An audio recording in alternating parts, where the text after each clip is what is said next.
Ladies, gentlemen, let the show begin. Alright, do you like video games? And I know you do. What about entertainment? We got that too. Video game, I'm on a video game. Video game, oh, what's the name? Video Game Armada. This is the one John, the Gamer Boss Braun. And the informational Emperor True Backlash. And the First Lady of Media Blue. Coming back to you with a movie review. Yay! Talking about Thor Ragnarok, Woo-hoo! which also has rock and roll in it. A Thor. happy coincidence. Thor, baby. You know, you would think that you would get sick of Marvel movies. We're all integrated into the Marvel lifestyle right now. But you gotta be wrong, because they still remain good, like Transformers. Ding! Yep. So, before we give the goods and the bads and the ratings, Backlash, take it away with the Lee story. Okay, so you remember where Thor left off at the end of Avengers Age of Ultron? Yes. You know, he was supposed to look for the Infinity Stones, and, you know, he's supposed to find the secret of the Infinity Stones and figure out what's going on with them. Well, forget all that. That wasn't really important to the plot. Did you explain what happened? But I won't spoil that. It's so brief, you know, you'll find out if you watch the movie, which I recommend, by the way. Instead, Thor's kind of between a rock and a hard place. You see, he starts out trying to stop a villain from taking over Asgard. Then it all boils down to him finding out Loki's deception of, spoiler, but not this movie. You know, finding out Loki's deception from the last movie. I won't tell you what deception. But that all leads to the release of Hela, Loki and Thor's older sister. Mm-hmm. And if you're familiar with her in the comics, she's the goddess of death. So what does she plan on doing? Well, she's going to take over Asgard with an iron fist, of course. Of course. See, while trying to stop her, Thor gets sent to another planet. You know, Thor keeps getting sent to places he doesn't want to go. I know, and there's more about what, if you're needing a Venn diagram to figure all this out, I'll talk about that later. But in the meantime, Thor is being held by the Grandmaster, played by Jeff Goldblum. Yeah. And he is now a prisoner that has to fight the Colosseum for kicks. And since you all saw this in the trailers, he sees a familiar friend from work in the guise of the Incredible Hulk. Mm-hmm. A lot has happened to him, but to find that out, you will need to watch the movie. And dogs and cats, mass hysteria, I think you'll like it. And wow, and hijinks and shenanigans abound. And that's pretty much the story. Thank you, Backlash. Mm-hmm. So let's talk about the goods of the movie. Who wants to start, or shall I? I think I'll start.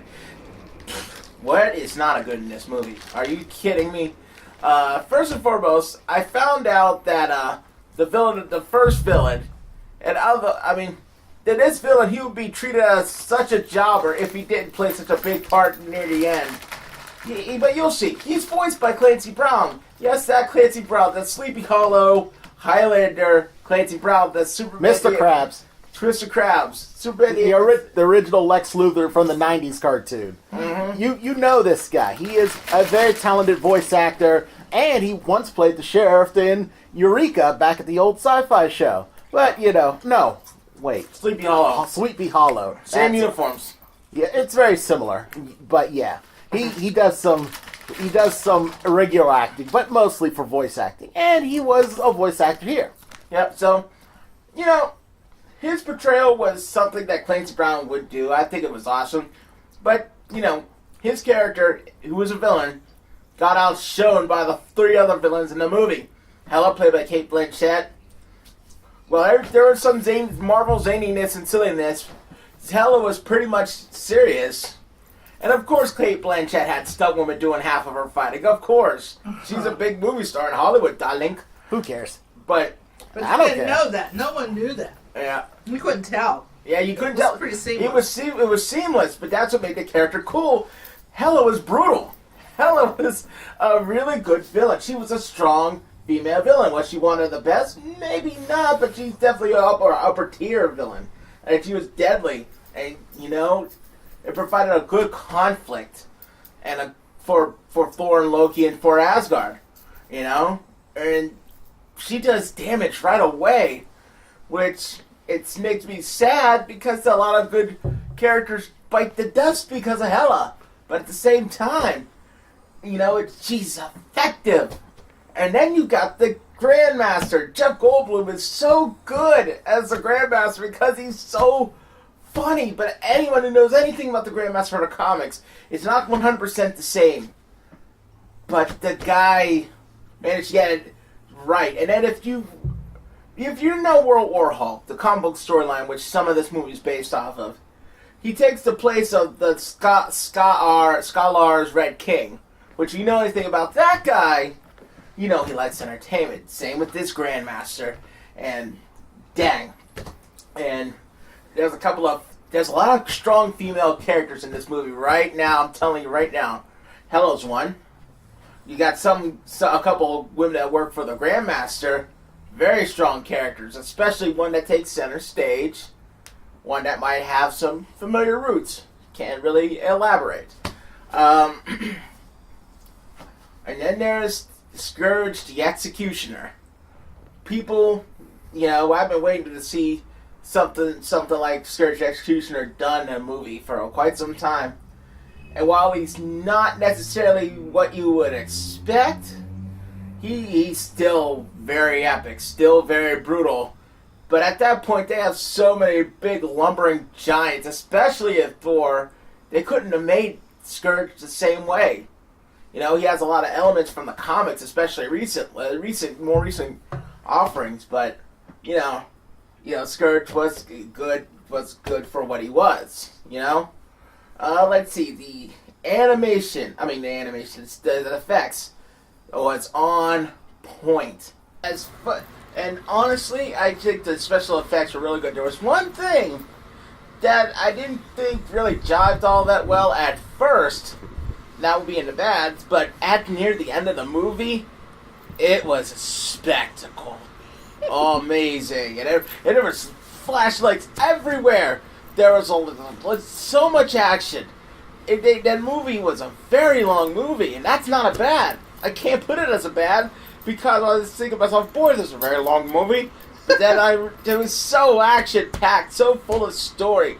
It capitalized on that history of the other Thor movies to make this one extra special.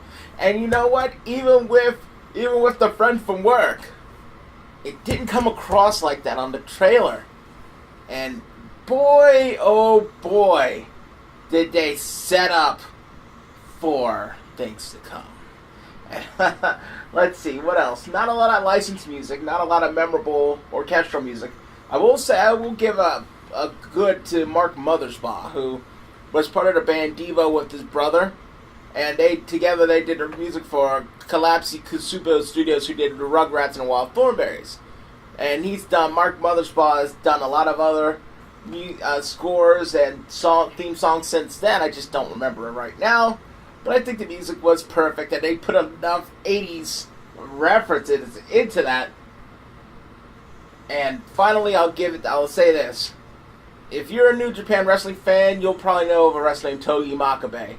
That was his theme song. Is the Immigrant Song, and that was my first real introduction. It was a cover, Japanese cover, but that song rocked. And then it's so hard, and if you don't know it, I'll just like and it, you know that.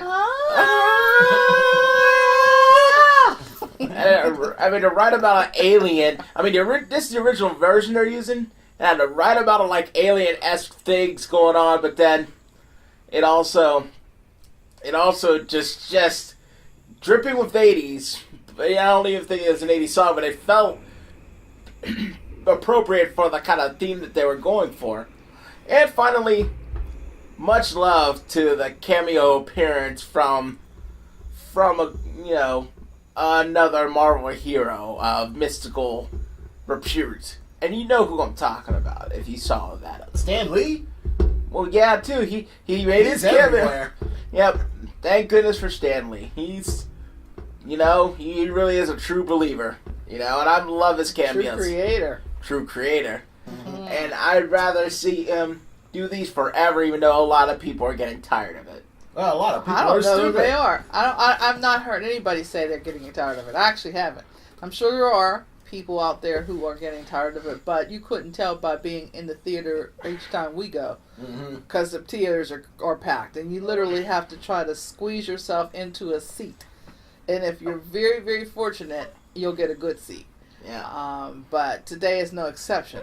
And We were lucky. seat in the house. We definitely got early. We got there early, and we were able to scoop a seat. So Oh, yeah. All right. I mean, last and finally not least, so I don't hog up the whole video. What? You hog on the video? Never. All right. It's the Backlash show. What would ever make you say that? That could be my theme song, kind of like the Space Ghost Coast to Coast. Alright, so Thor loses a lot in this movie. I won't go into too much detail of what he loses because there are a lot of spoilers, but if you look at the trailer closely, he might be missing a very, very Thor-like MacGuffin that, you know, he usually is with him, you know? And that's a big part of the movie. You also notice in the trailer, Thor loses his hair.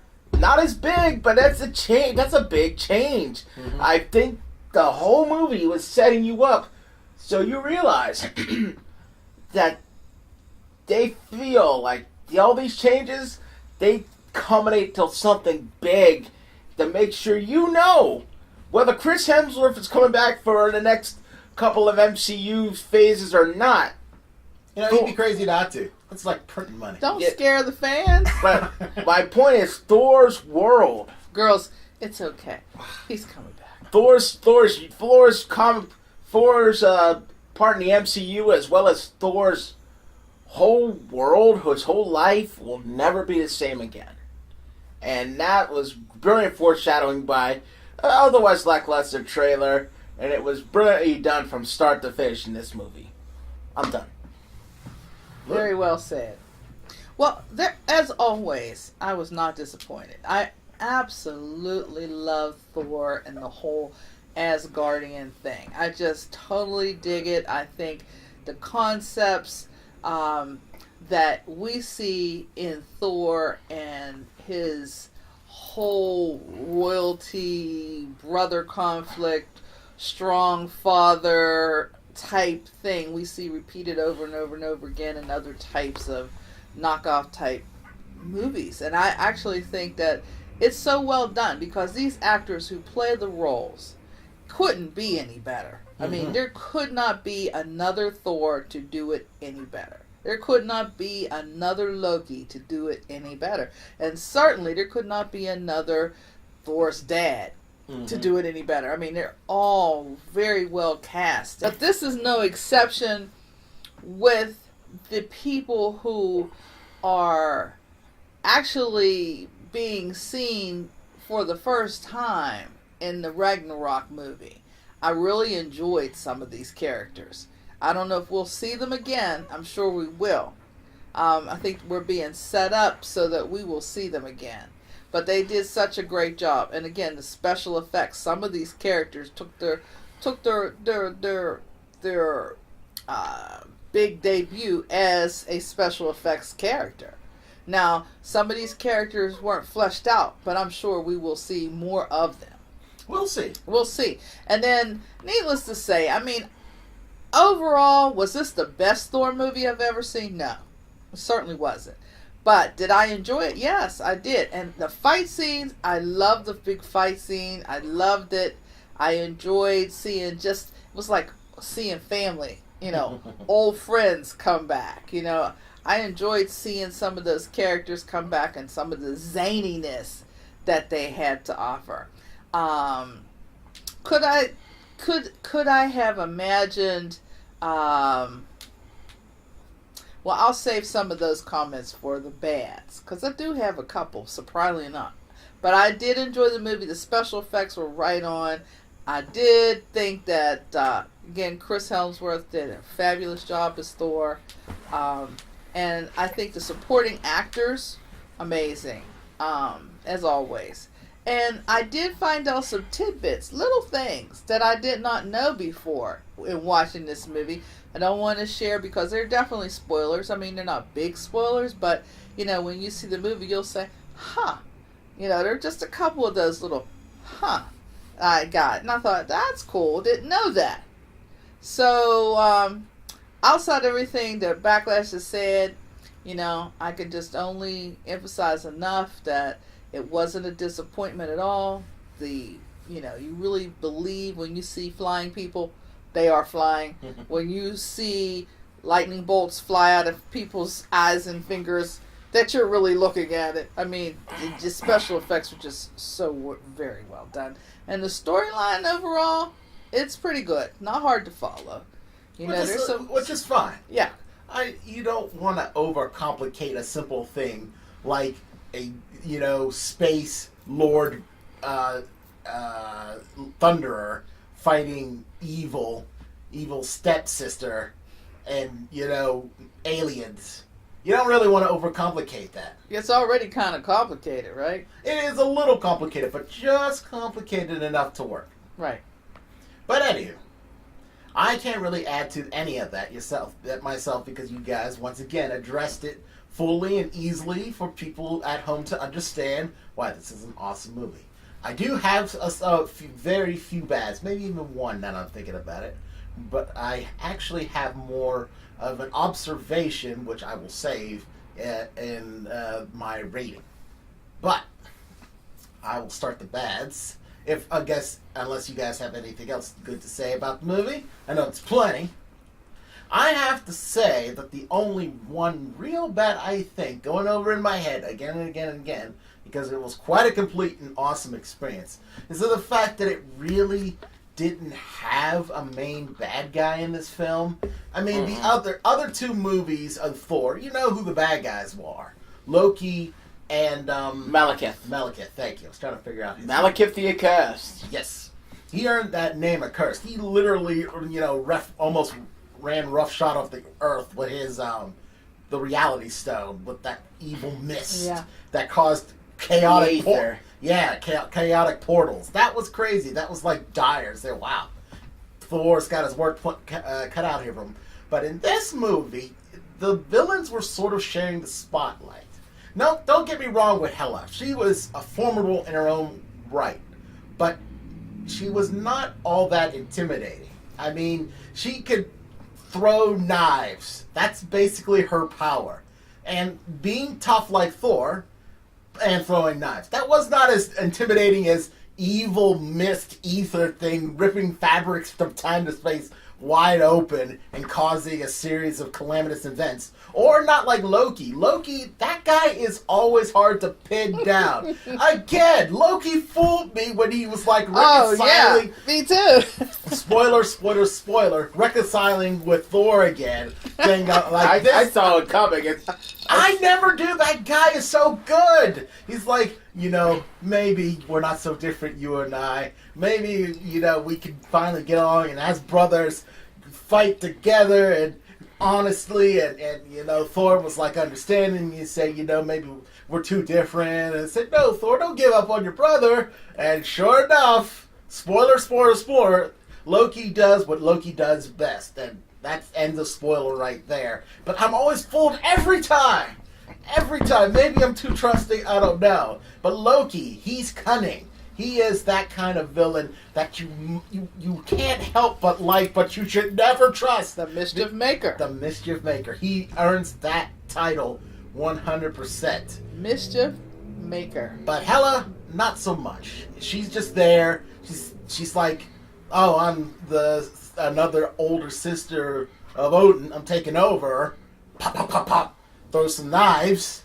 And that's pretty much it. She's tough. She's formidable, but she is not intimidating. The Grandmaster, sort of the same way, but he's different. He's a kind of a fop. He's super rich, super affluent, crazy as heck, runs his own giant, slave fighting arena.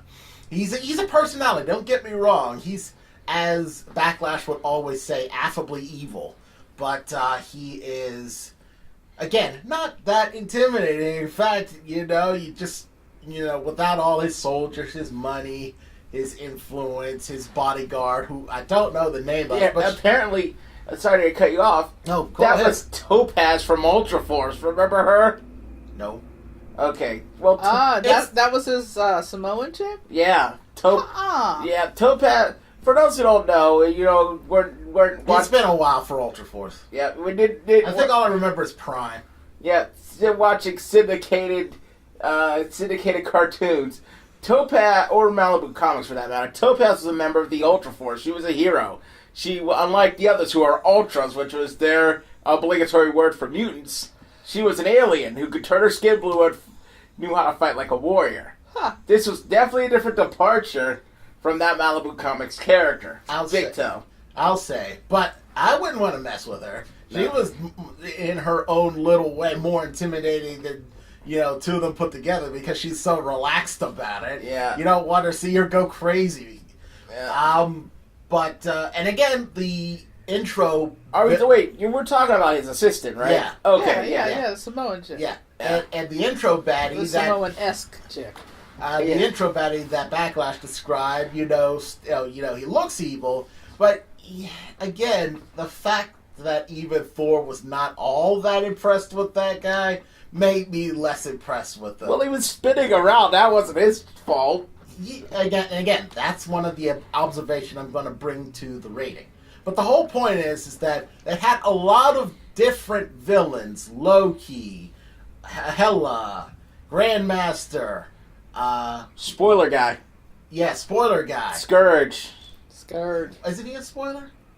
Well, maybe. He might be. Well, I mean, if you're familiar with the comics and the Enchantress. Well, we'll just say Scourge for now. Yeah.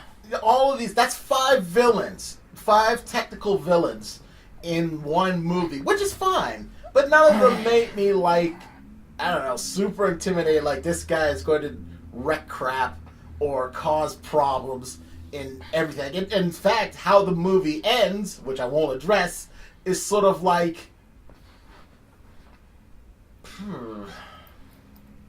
It's sort of like, you could even say more than one villain, in order to save the day, I won't tell you who, some of those villains became heroes to help save the day, whether they wanted to or not. And it was an interesting way to solve the problem, but I don't know. Half the fun of the Marvel movie, half the fun of superhero movies is having an impressive force. Go against the valiant hero and, see how things match up between the forces of good and evil. I'm not saying it has to always be the same, but something that gives you that, good feeling, like this is going to be good. Like a good prize fight between Mike Tyson and whoever Mike Tyson's beating up that day. Not that's a poor example, but you're saying what I'm saying. You want to have a good, clean, or dirty fight, but of 2 marginally even powers. For me, it was more or less not disappointing, not a letdown, but something that I thought that if I was writing this story, I may have made a little bit. I may have jacked up Hela to be somewhat more intimidating than just I'm tough. I throw spears. Who also threw things and was tough? Wonder Woman? Well, did she throw things? I think she just lassoed stuff, didn't she? No, she did. Or punched. She actually did a lot. Yeah. She reflected. She had a sharp, shiny, pointy thing. She had, big bubble that she could hide in. She had, a whole lot of things going for her. Personally, I have to piggyback. And again, these are nitpicks. They're in no way definitely a nitpick. Anything that I'm going to say is going to be. But if you're listening, it could be sort of a spoiler. I really liked the movie. I enjoyed the movie. But I did not think that Hela was as... she was formidable, and I did see her do some stuff. But she was not the equal to Thor. No. As good as Thor was good, Hela was not as evil as she could have been evil. I think the other spoiler character had the potential to be a much more definitely. formidable, more evil than her. I mean, I think she looked good in the sense of her looks, but I kind of thought that, she's a big sister and all, but I would have picked a different actress. You think so? I think it was the actress. And She no, kinda reminded Kate, me- no, this is so not a disrespect for you or your acting. Mhm. But I just think that's not your venue. And I don't think you brought the fierceness to the role that should have been for someone purely evil and have been locked away by her own father that she fought. I mean, sorry, too many spoilers coming out here. Don't worry, this is kind of a spoiler-heavy episode. I think they already know that. Yeah, but we'll try to keep it to a minimum. Yeah, so I don't want to say anymore. But I will just say, to me, I just think I would have chose a different bad girl actress that had her acting chops in the genre of action hero type thing. Now, who would that be? I don't have a name. Actually, someone else who did this role very similar, but a much more intimidating way. The one woman from Suicide Squad. What's her name? Margot Robbie. No. Who played that one evil witch? The witch in Suicide Squad. What? Will The Smith. Enchantress? Yeah, her.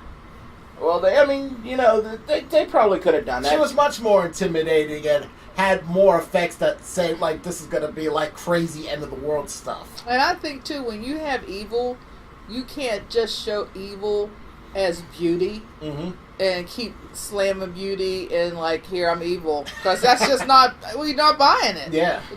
Evil should have a definite beauty side, because that is how evil works. But there should be a clear, evil, dark, ugly side that comes to light while you're fighting or whatever. But, again, that's a nitpick. Again, Loki was the perfect version of deception. He's deceptive. And he's mischief. Yeah, he's not pure evil. Yeah. He does bad things. He does a lot of little naughty bad things. Yeah. But, he usually gets his in he the killed end. Coulson, But then they bring him back. Yeah. He did. I mean, Spoiler! Spoiler! I'm sorry. Well, she's true. She got a point. I'm sorry. She didn't stay dead. Yeah, that's right. No, so that was one of my big things, was that I just didn't think she was evil enough. And Kate, again, this has nothing to do with your acting, your street cred, none of that. I thought you were, like, just way too safe to be evil as you needed to be to do all that you claimed that you could do. Mm-hmm. So that was one of my big observations. Yes, I felt that there was a lot of ground being covered for the movie instead of having a focused one mainstream. We had you going a little bit over here, and then you're a little over here, and then you're a little over here. And by the way, I think that was their attempt to bridge all the Marvel universes together, from the mystical to the sci-fi. So when all the Infinity War stuff starts, you're not like all surprised at what's going on here. I think if they would have went straight for like the whole Hela thing and Asgardian thing, I think all that other stuff could have been done in a flashbacky thing or something. But spending that kind of time, I mean, maybe like shorts or something. Yeah, Jeff Goldblum was definitely funny. I always liked him. I thought in his younger days he was hot, but now he's just like, well, if he wasn't in the movie, would we have missed him? I don't think we would have. That's very true. So those are nitpicks. Nonetheless, Jeff, don't hate me, because again, you were hot when you were young. The whole Grandmaster thing could have been a perfect Hulk movie. It could on its own, and just all been all separate Hulk thing, all its own. And I know the reason why they couldn't do that, but that's just they have enough money. They got Disney now. Yes. If they can get Spider-Man, they can I borrow agree. the Hulk. I agree. And so but everyone, it's always the other studio's fault. That's Well, blah blah blah. And even at that, for the amount of money they are spending making these movies, and don't get me wrong, I would just be so hurt if Marvel said, "Well, we heard your review, we're not going to make any more movies." I would cry for a long time, because I truly look forward to these movies, and when I go, I really have a great time. It is awesome fun, and making these reviews are even fun. But there are some things that I notice when I see one superhero movie, I leave and I'm just like, oh my gosh, that was the most incredible thing ever. Versus, oh yeah, the movie, yeah, it was good. Mm-hmm. And I feel like, oh yeah, the movie, yeah, it was good.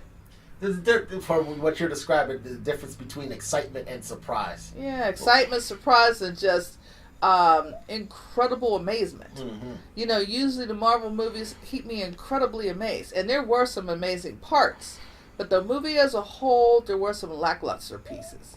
Agreed. And I think they were all on the villainous side. Yeah. They were not with the whole Avenger-y, Thor-y, not the Thor Asgardian side. That was really cool. Mm-hmm. It was with definitely, there was just lacklusterness as far as the villainy. Mm-hmm. And they don't have to be all like Loki. I said this once. I said this 1,000 times. You don't have to be Loki. You could be your own thing. Hey, guess what? Loki is cool. Yeah. Loki rules. I love him. He is his own thing. He never needs to change. Yes. And I don't even look at him as a villain. I should, but I don't.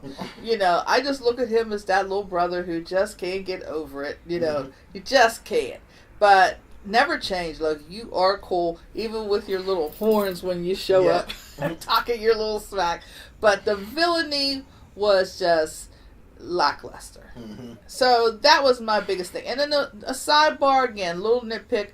I didn't like seeing Thor's haircut. That bothered me. But they I know that's building to something. Yeah. But one thing that was redeeming is, and I will tell you, it's a spoiler, Thor didn't want to get his haircut either. Yeah, of course not. Because how would you butcher that beautiful mane? That's crazy. Yeah. But that's all I got. Yeah, me too, for the bats at least. Backlash? Well, you know, the special effects at the very beginning really kind of threw me off. It's like, it looks lame. You know, but, you know, I like the character. You know, but it get picked up from there after that first scene. I know exactly who you're talking about. Yeah, and then they also... And that was a villain, am I right? Yeah, they also introduced this beast that didn't look quite up to snuff. You know, and it's like, but I said, okay, you know, I'll live with it. And then they go ahead and they introduce a similar beast, and it's like, what the heck, dude? Were you saving your budget? No, I said, oh, is that who I think is? No. Oh, so that's who I thought that first beast was. One was a dragon and one was a beast. Don't put too much out there now. Just a dragon. Well, here's I think, you know, after I hear what you guys are saying and what I'm saying, I think maybe this was a deliberate attempt by Marvel to keep it at a certain rating point because there's so many young kids that go. But, you know, Marvel, dude, you have to give us some villains, man. You got to work harder next time because even the young ones don't want to walk out like saying, oh, that was like really a good movie, but, you know. Thor didn't have anyone to fight. He's super strong. Well, I mean, it's like, let me see what else.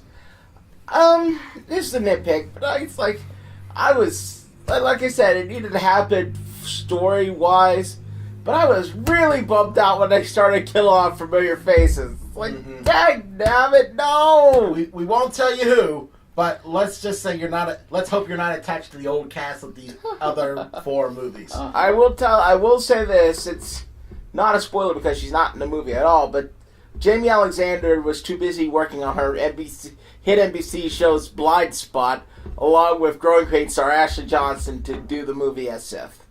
So, she's not in the movie. She's safe? I don't know. We'll see. And folks, just so you know, there are a couple post-credit screen surprises, so stick around for that. I mean, the only other... As much as they gave us any information, they didn't really give us much this time. No, they weren't even Easter eggs. They were just kind of like... You can leave and look it up on the internet. Scrambled eggs. They were like, you know, hard-boiled egg. No, soft-boiled egg. Because even Easter eggs are hard-boiled. They just gave us like some, I don't know. Sunny side down. Some poached eggs. Yeah. It's not even sunny over side easy up. eggs, yeah. So, I mean, the only other nitpick I have is, well, I followed the movie fairly well. You know, for those uninitiated with Thor up to this point, or, you were expecting a shorter movie, this came off as really bloated. You know, it's like like we said, they pretty much made 2 movies at once. I don't mind long, bloated movies. That doesn't bother me as long as you keep all that good action coming and in the plot line ties together nicely. But I just thought, would I want to see a shorter movie? No, I'd rather take on the lackluster villainy than to have a shorter movie. I mean, I really like the long movies, but I just thought that, you could better serve all that budget doing a little. Get your $5.50 or $10.50's worth, as they say. Yeah. But hey, I can understand that if it's a longer movie with, nondescript villains, it may be a little much. Where they could use shorter time to help out the characters. But, again, that's just my, take on the whole thing. Anything else, Backlash? They decided to describe something very graphically several times. And yes, they did. I didn't like that either. I didn't think that was funny. It wasn't funny. The writers threw that in, and it just and there were kids in there. Yeah, and it made no sense because is it in the comic books?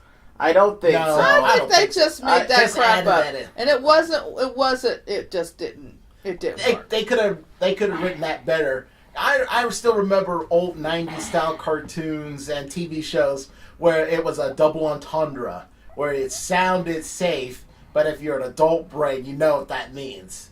They weren't even, doing that. They said, this is the, this is the, you know what. It wasn't even a bad... body part. Right. It wasn't even a joke. It didn't even come across as a joke.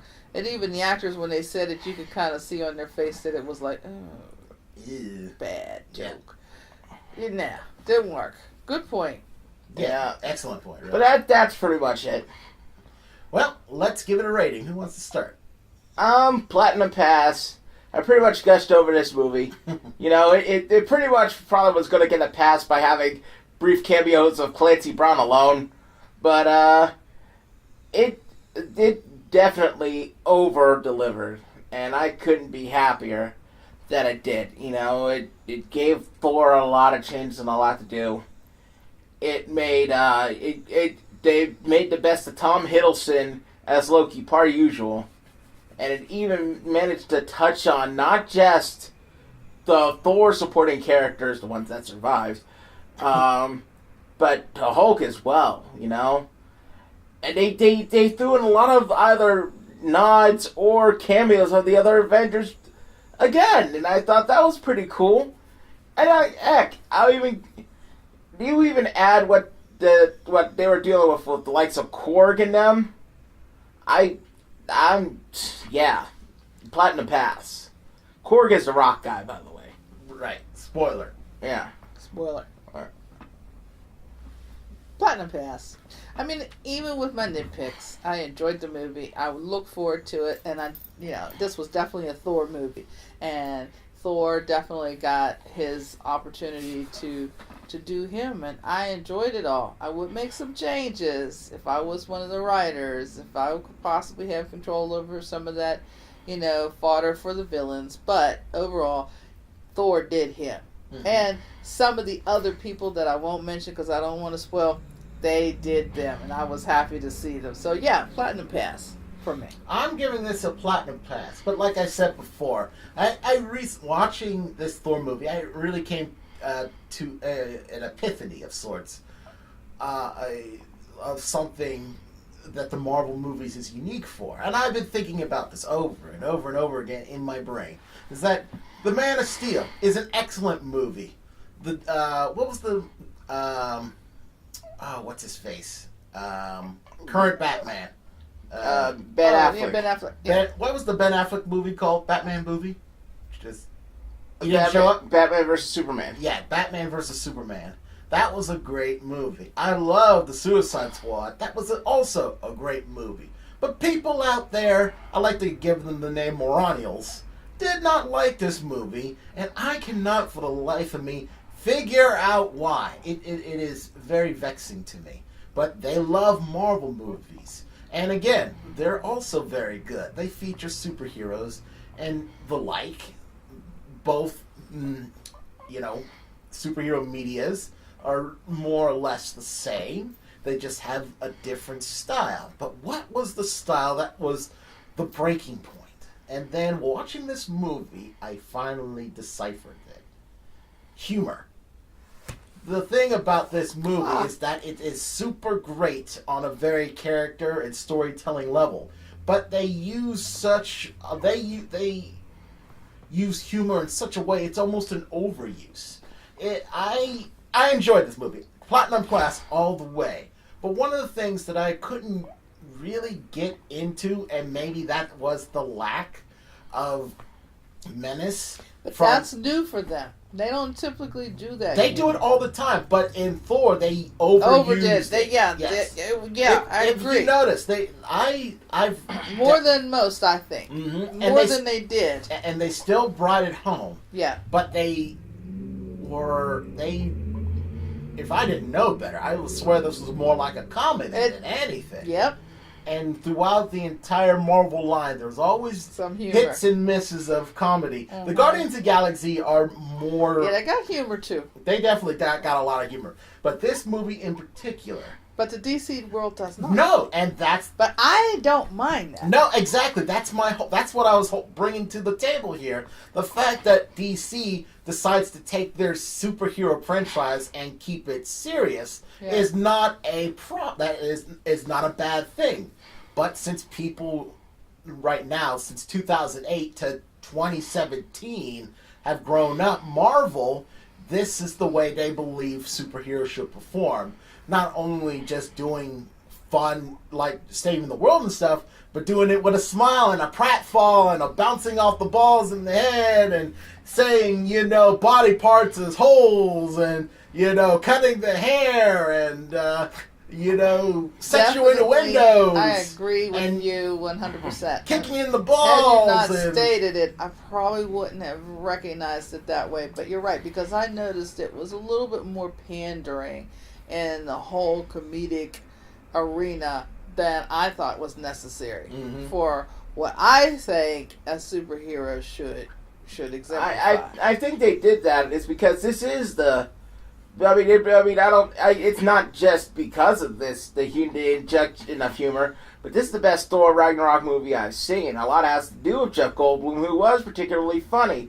I think what they tried to do is they wanted to try something different. They wanted to get rid of the human characters in part because Natalie Portman didn't reprise her role as Jane Foster, while Selvig... I didn't miss that either, by the way. Yeah, and while Selvig is always welcome, the canon foreigner they created from the Thor series that so happens to work with Thor and the Avengers from time to time, they really didn't need Kat Dennings' character or her boyfriend from the second movie to pop up. So they got rid of the human element, aside from a couple of cameos from Avengers and other Marvel heroes. Hint, hint. There was no real human element, and they had injected that humor. There is the Hulk, but I mean he's human, but he's barely counts. But well, I think what I'm hearing Braun say, and I hadn't thought about it that way, is that the reason why there's this mass appeal by at least millennials, and for the most part, for Marvel versus DC, is because of that humorous kind of comedic thing.